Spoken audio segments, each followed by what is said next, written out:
Hey sports fans, grab a cold one, sit back, buckle up, and prepare for the fastest 30 minutes in television, because you're in the Sports Zone.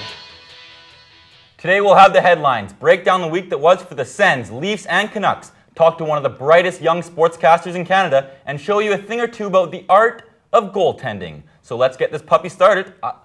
Isaac, take it away. Thanks, D-Train.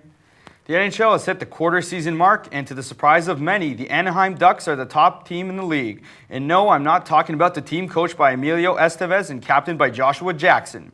Sparked by the offseason acquisition of D-man Chris Pronger from Edmonton and the strong play of Jiggy between the pipes, the Ducks boast an amazing 13-2-6 record and seem to have the perfect mix from top to bottom, making them early Stanley Cup contenders.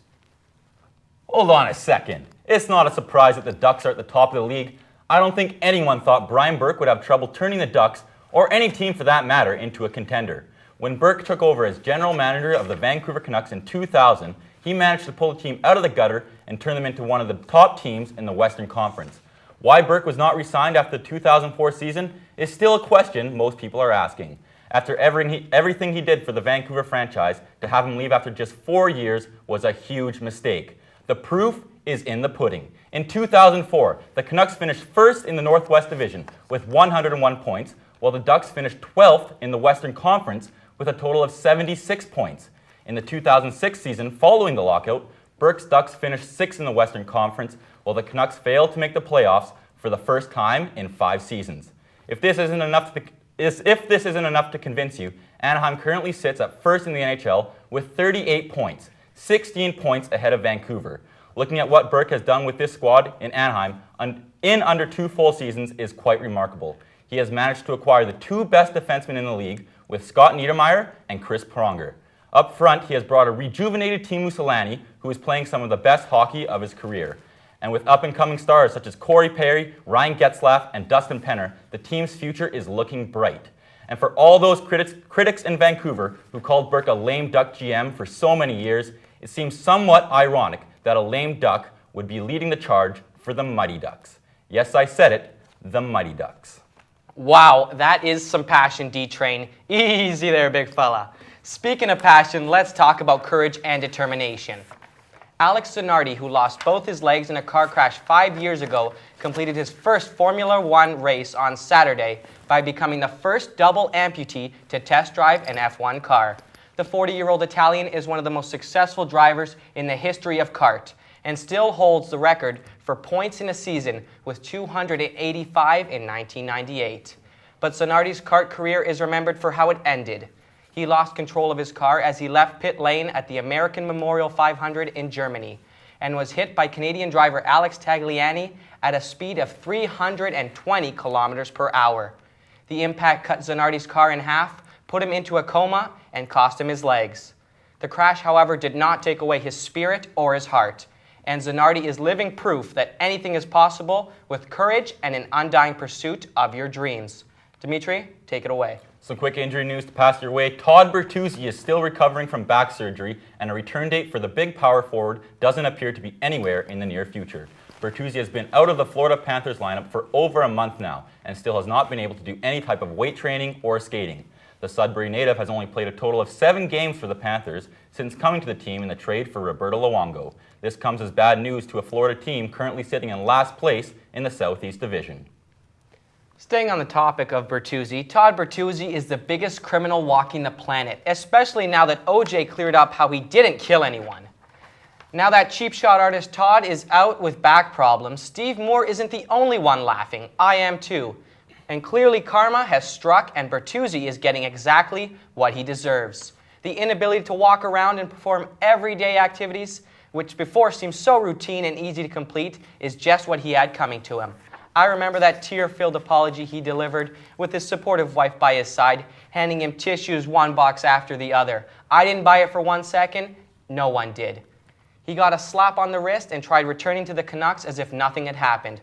Well, it didn't, Big Bert, as the dark cloud loomed over him and he couldn't take the heat, so the Canucks threw him right out of the proverbial kitchen when they shipped him to Florida, where he was recently quoted saying that the best thing about being on the Panthers was a chance to golf every day. Well, Todd, with your back injuries and a tarnished reputation, not only are you going to have a tough time playing golf, But there isn't a guy I can think of who would like to play 18 holes with you, because if they beat you and you snap, you might just sucker punch them in the back of the head and leave them a crippled mess like you did to Steve Moore.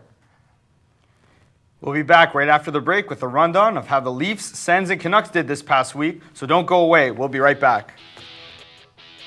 Hey boys and girls, let's get back at it talking about the Leafs. And who better than our resident Leafs fan expert, Zeke the Freak.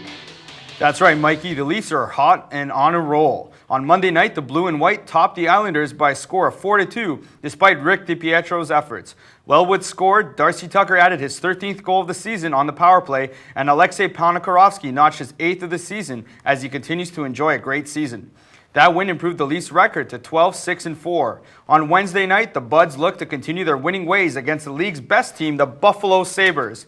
The Leafs got out to the early lead thanks to goals from Tucker and Wellwood, but after that, it was all over for the Leafs. The Sabres scored 4 unanswered goals and took this one 7-4 as the Ryan Miller shut the door late in the third period. On Friday night, the Leafs rebounded in a big way and took it to Alexander Ovechkin and the Capitals in Washington as McCabe, O'Neill, and Gill scored 3 goals in the span of 1 minute to take it 7-1.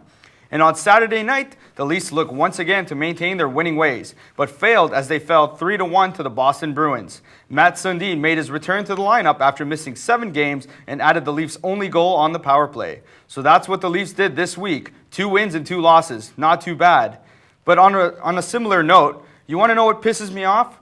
People that call themselves Toronto sports fans. The city of Toronto is full of bandwagon jumpers. If the Leafs win a preseason game, the fans are planning the parade route to the Stanley Cup. If the Leafs lose, the fans are calling for John Ferguson's head on a platter.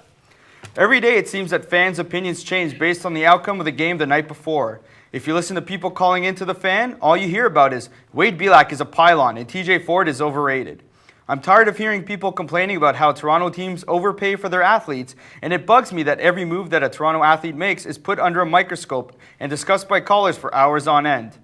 It is unrealistic to expect our local teams to remain competitive every year, never mind every day. What we must realize is that we have to encourage our teams through thick and thin, and that within a season, all teams go through good times and bad. So don't jump off the bandwagon the minute someone screws up.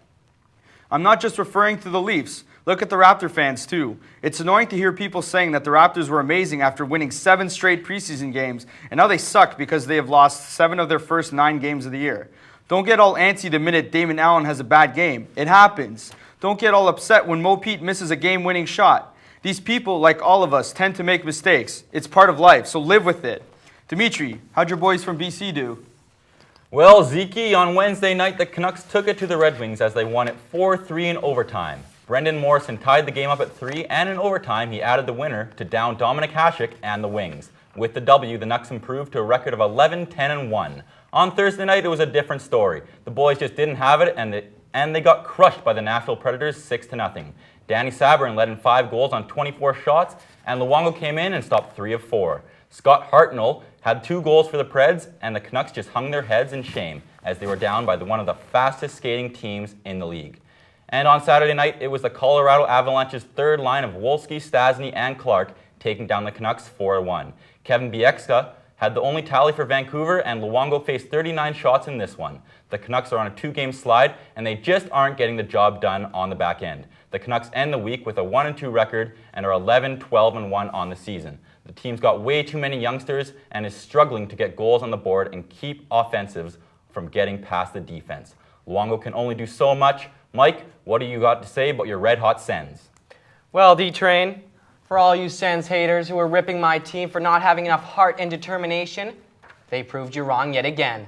On Monday night, they clobbered the Minnesota Wild 5-3. Razors made a career-high 42 saves and backstops the Sens to a huge win.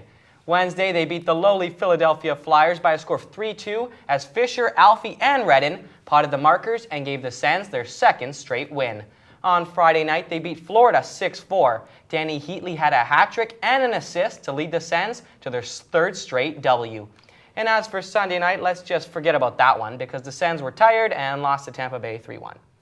My boys went 3-1 this week and are now 11-13-1 on the season and seem to be getting their team good and ready for a run at first place in the East.